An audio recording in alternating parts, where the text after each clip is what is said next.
আজকে আপনাদের দেখাবো আড়ং-এর শপিং ব্লগ। আড়ং থেকে আমি কি কিনেছি সেটা আপনাদের দেখাবো। আসসালামু আলাইকুম সবাইকে, আশা করছি সবাই ভালো আছেন। আমি গিয়েছিলাম যমুনা ফিউচার পার্কে আড়ং থেকে ব্যাগ কিনতে। তো একটু নিচতলায় দেখলাম যমুনা ফিউচার পার্কে ব্যাগের দোকান আছে। যেহেতু অনেকগুলো ব্যাগের দোকান আছে, এই ব্যাগের দোকানটা সামনে পড়ছিল, তাই দেখলাম।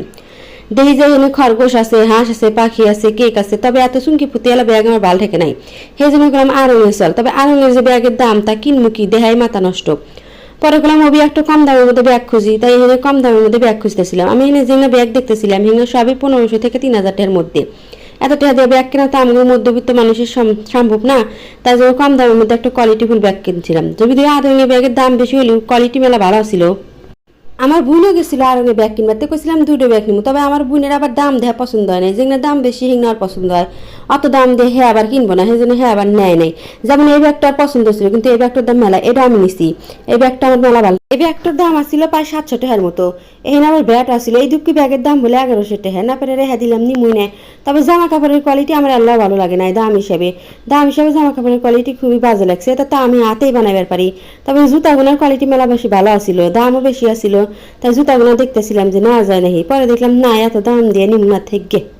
পরে টেহা পয়সা গোছায় পরে এসে জুতা নিমু। জুতা একটা পছন্দ হয়ে থিয়েছি, কছি যদি পরে পাওয়া যায় টেহা পয়সা যোগাই সে পরে নেমানি। এই হলো ব্যাগের কালেকশন। বড় ব্যাগের কালেকশন আসছিল, তবে বড় ব্যাগ আমি নিবার যাইনি। আমি করলাম যে শাড়ি মারি হাতে পার্স পরা যায়, তাই শাড়ি মারি হাতে পার্স নেওয়ার জন্য করি। এখানে আবার ক্যান্ডেল দেখতেছিলাম। আপনাদের ভাই আবার একটা ক্যান্ডেলও কিনলো। সেই ক্যান্ডেলের ভিডিও আপনাদের হাতে শেয়ার করে পেলাম না। আপনি ভাইয়া কোনটা নিচ্ছে আমি জানি না, আমি ভিডিও করবার লাগছিলাম।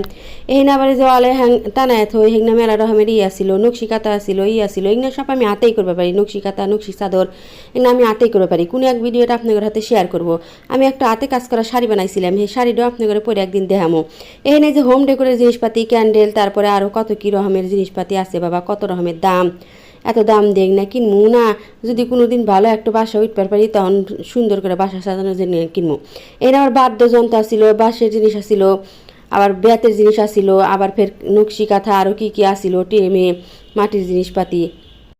আরং আবার ভালো কি, একটা জায়গার মধ্যে সব জিনিস পাওয়া যায়। দাম মেলা বেশি হইলেও কোয়ালিটি মেলা ভালো আছে, তবে সব জিনিস পাওয়া যায়। যেখানে টেবিল রান্নাগুলো দেখতেছিলাম, যেহেতু আমার ডাইনিং টেবিল নাই তাই আর কেনা হইলো না। মাটির জিনিসপাতি দেখতেছিলাম, পরে একটা মাটির একটা হাড়ি নিয়ে এসি। মাটির জিনিসপাতির কোয়ালিটি খুব ভালো আসছিল। আমি আবার আমার ছেলেকে এখানে হাতি দেখাচ্ছি যে তুমি কি হাতি নিবা।